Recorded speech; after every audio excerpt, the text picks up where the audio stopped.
Welcome to bankers reasoning channel. आज हम puzzle number 36 solve करेंगे। ये एक मिक्स्ड पजल है। इसमें 5 सिटीज और वहां पे फेमस 5 डिफरेंट चीजें बताई गई हैं। The puzzle is 5 cities A, B, C, D and E are famous for their garden, fancy jewelry, educational institutes, blue pottery and scents, but not in the same order। तो यहाँ पे हमें 5 cities और वहां पे फेमस 5 चीजें बताई गई हैं जिनको कि हमें ऑर्डर में अरेंज करना है अकॉर्डिंग टू द जो क्लूज हमें दिए हुए हैं।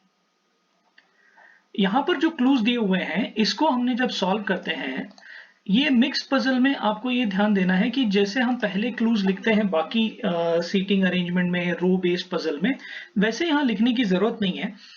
इसको अगर हम अप्रोच नंबर 1 बोलें, अप्रोच, इसके 2 अप्रोच मैं आपको बताने वाला हूं। पहला अप्रोच में आप क्या करेंगे, पहले आपको जो सिटीज दी हुई है उनके हम नाम लिख लेते हैं। यहाँ पे A, B, C, D and E।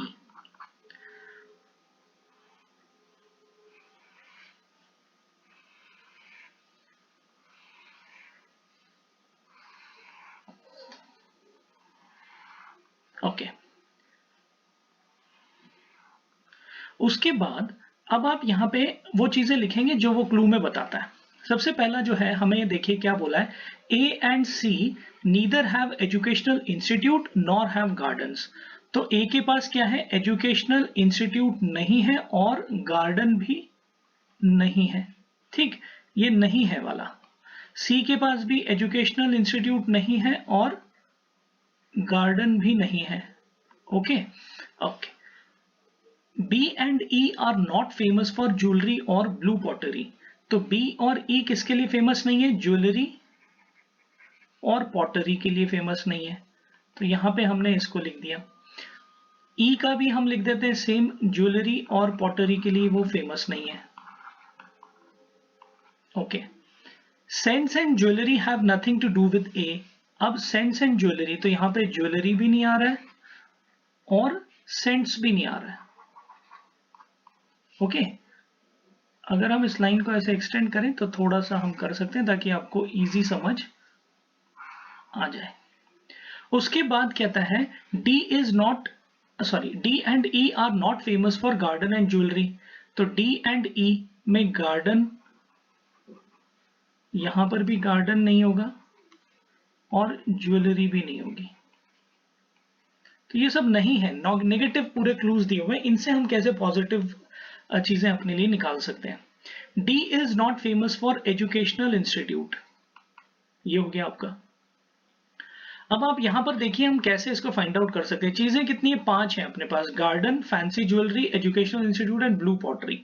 तो अगर हम इसको यहाँ पे देखिए, मैं आपको समझाने के लिए बताऊं, गार्डन आपके पास, देन ज्वेलरी है, हमने इसको ज्वेल लिखा है, एजुकेशनल इंस्टीट्यूट को एजू लिखा है, ब्लू पॉटरी को पॉट लिखा है और सेंट्स को हमने सेंट्स ही लिख दिया। ओके, अब यहाँ पर 5 चीजें देखिए, यहाँ क्या बोलता है, यहाँ 4 चीजें तो नहीं आ रही, तो डेफिनेटली ए के पास 5वीं चीज आएगी। कौन सी है, जो वो क्लियर कट पॉटरी है, ब्लू पॉटरी। ओके, अब जब यहाँ पे पॉटरी आ गई, अब यहाँ देखिए आप 1, 2, 3 और ये 4 चीजें हैं। डी के हिसाब से देखेंगे तो एजुकेशन, गार्डन, ज्वेलरी और पॉटरी यहाँ पे नहीं आएगा यहाँ पे। तो यहाँ बचा कौन, डी के पास कौन बच गया, सेंट बच गया। ओके, ये आ गया आपका। अब यहां देखिए 3 चीजें दी हुई है, 4 चीजें हो जाती है, गार्डन, ज्वेलरी, पॉटरी और सेंट यहां पे नहीं आएगा। तो बचा कौन, एजुकेशन, है ना। गार्डन, ज्वेलरी, तो एजुकेशन बच गया आपका, तो एजुकेशन आपका यहां पे आ जाएगा। अब आप देखिए यहां पे क्या बोल रहा है, पॉटरी, ज्वेलरी, सेंट और एजुकेशन इधर नहीं आएगा। तो कौन सा बच गया, यहां पे बच गया आपका गार्डन। अब जो बचा हुआ है वो आप इसमें लिख सकते हैं, वो आपका जो है ज्वेलरी ही है। अगर आप इससे भी देखना चाहते हैं तो ऐसे भी देख सकते हैं, education, garden, pottery, scent. Education, garden, pottery और सेंट नहीं आ रहा, तो बचा कौन, ज्वेल।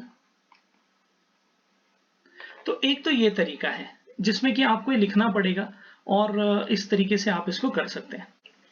आइए अब देखते हैं अप्रोच 2।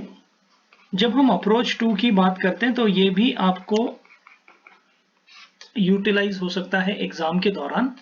जैसे यहाँ पर सिटीज दी हुई है तो हमने क्या कर दिया, सिटीज को यहाँ पे A B C D और E वाले फॉर्मेट में डाल देते हैं। अब जो जो चीजें वो बोलेगा वो हम क्रॉस और राइट यानी करेक्ट टिक करेंगे, यानी कि जिसको करेक्ट बोलेंगे और इसको क्रॉस टिक बोलेंगे। ओके, अब पहला क्लू क्या बोलता है, A and C neither have educational institute nor have gardens. तो ना तो इसके पास गार्डन है और ना ही एजुकेशनल इंस्टीट्यूट है।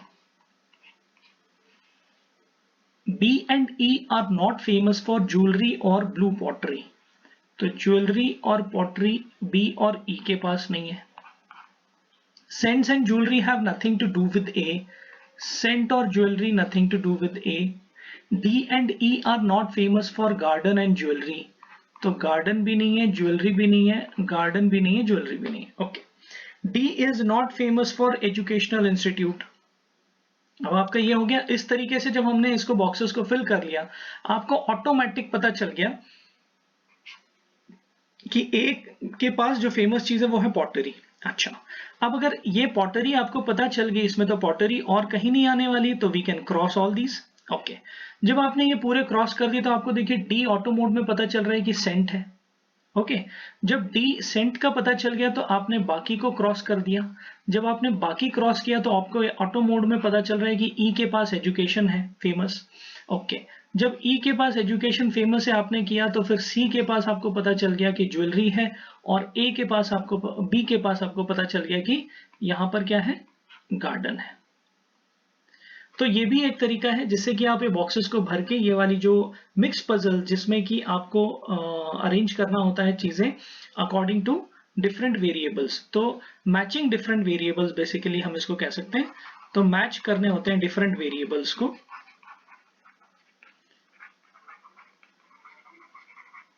ओके, तो आज की लर्निंग क्या है, जब भी आपको मिक्स पजल आती हैं जिसमें कि मैचिंग डिफरेंट वेरिएबल्स होते हैं, उसमें हम इसको दो तरीके से कर सकते हैं। एक तो बाय लॉजिक इंडिपेंडेंटली, जैसे मैंने आपको फर्स्ट अप्रोच में बताया, उसमें आप इंडिपेंडेंटली कर सकते हैं कि ये यहाँ पे आएगा तो वो उसका रिलेशन उससे क्या है।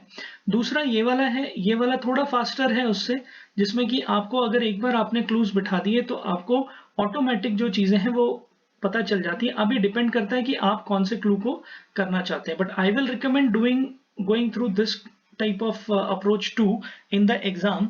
अप्रोच टू एग्जाम में आपको ये कॉन्फिडेंस देगा कि yes I will get this answer correctly, और इसके ऊपर भी आपको 4 से 5 मार्क का क्वेश्चन या 3 से 4 मार्क का क्वेश्चन जरूर आ सकता है प्री में।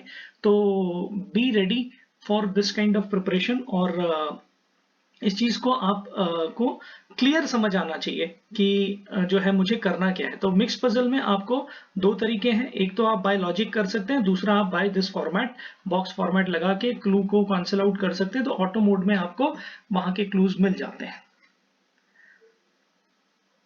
That was all for today friends, thank you. Please subscribe the channel now for latest prelims and mains level questions. आगे आने वाले समय में आपको और अच्छे मेंस के क्वेश्चंस हम डेली डाल रहे हैं। ये चैनल अब बहुत अच्छा चैनल हो चुका है। आप जो भी कर रहे हैं, जो भी प्रिपरेशन कर रहे हैं, डेली इस चैनल की एक पजल को अपने डेली शेड्यूल टाइम टेबल में डालिए और देखिए आपको ये चैनल जरूर आपको प्रीलिम्स और मेंस में बहुत मदद करेगा एग्जाम क्लियर करने में। Thank you.